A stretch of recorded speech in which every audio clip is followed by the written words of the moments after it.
Hey folks, welcome back to About 12 Acres. I'm Emo Ortega, and today we're talking about homestead surveillance. Full disclaimer, I am not sponsored by Reolink. I purchased this camera with my own money. They haven't told me what to say. They don't even know I exist. So everything that I'm about to talk about is my opinion and my opinion only. Over the last couple of months, I've been using the Reolink TrackMix LTE camera on the homestead. This camera has allowed me to keep an eye on everything when I'm not here. It's got 4G capability and a great battery life. When you're in a situation like me, when you're homesteading away from the homestead, you want to be able to keep track of everything you have on the property while you're not there. That also means keep an eye on people not coming in and seeing what animals are lurking and peeing on your stuff. I use this camera to check the weather, to check when it's raining or how hard it's raining, and I'm able to see a lot of animals: coyotes, skunks, raccoons, gophers, and cats, just to name a few. But we occasionally have some wasps that show up to the camera. This thing is sensitive. It can see stuff pretty far away, and since it's got two lenses on board, one is a zoom and one's a wide angle, and it'll actually track whatever's walking through the frame and keep an eye on it more than just being in a stationary position. Since we don't have any lighting out here, the IR onboard capabilities of this camera come in very handy. It also has a little light on the front where it will project visible light as well as infrared light.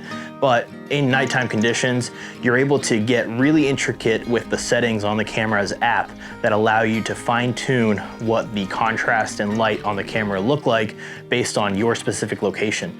I've built a stand for this camera and I'm able to move it around the property. Some places are a little bit darker during the night than others, and I'm able to get in the system and fine tune those things. That's something that a lot of other camera systems on the market I have not seen give you that capability.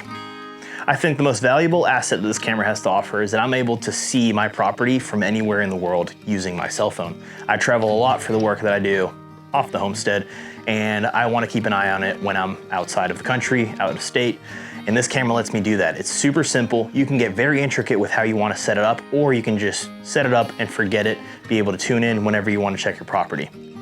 That leads me to talk about how this camera actually works. Where does it get the data? You're gonna have to get a SIM card from your preferred phone carrier. I'm using AT&T data card. It's $50 a month for 50 gigs, but that's the only thing that I was able to get out here.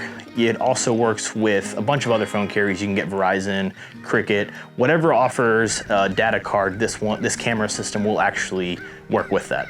In the winter time, when we had temperatures consistently at night in about 14 to 20 degrees, which normally are not friendly to lithium batteries, this camera handled it no problem. We've had a week straight of rain, as you've seen on this channel, and this camera got down to about 58% battery life.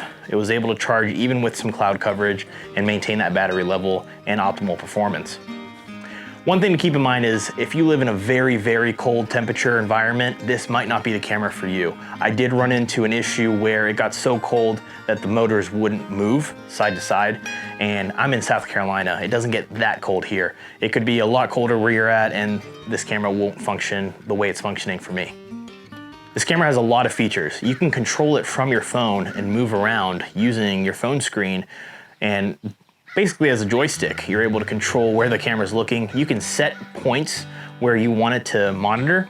So if you're playing around with the camera or it tracks something, an animal that walked through your frame, and you want it to reset back to that point, you're able to do that. You're able to monitor specific points. You're also able to make it scan consistently on a schedule. It's very customizable. So you can see here, the camera has two little antennas. Personally, I don't know if moving them back and forth in any direction really works. I just kind of keep them at a 45-degree angle in opposing sides. The camera moves pretty well if I step around and it follows me. It's got a solar panel that keeps it charged in a lot of inclement weather. I've seen it perform pretty well. The construction of the camera itself is really nice. It's actually metal housing. It surpassed my expectations when I opened it. I picked this camera based on its price. It was in that sweet spot of not too cheap, not too expensive. I think when I bought it, it was around $260. When I opened the box, I was surprised by the heft and the weight of the camera itself. It just felt robust, and so far it's turned out to be that way. So I built this stand for this camera since I'm not tied down to needing power or anything.